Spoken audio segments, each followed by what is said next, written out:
Slăvit să fie Domnul în cer și pe pământ, de îngeri și de oameni, că cele Domnul Sfânt, de îngeri și de oameni, că cele Domnul Sfânt.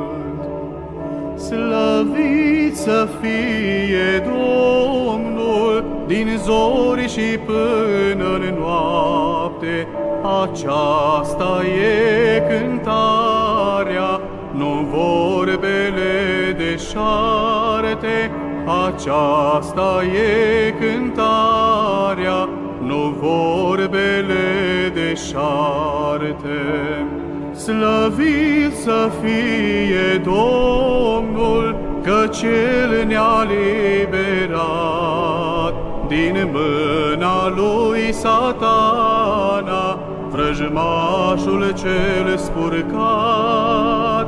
Din mâna lui Satana, vrăjmașul cel spurcat. Slăvit să fie Domnul, căci mult a suferit, dar a făcut aceasta, fiindcă ne-a iubit.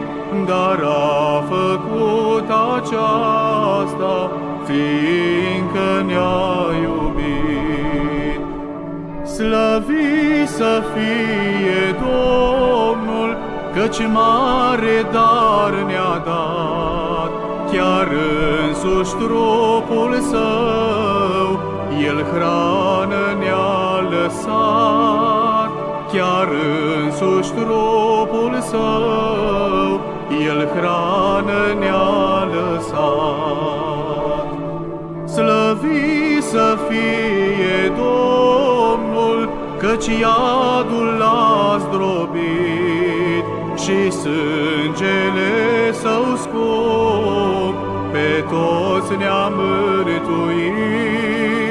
Și sângele Său scump pe toți ne-a mântuit. Slăvit să fie Domnul, căci El ne-a împăcat cu Tatăl cel Ceresc și-al nostru Împărat, cu Tatăl cel Ceresc și-al nostru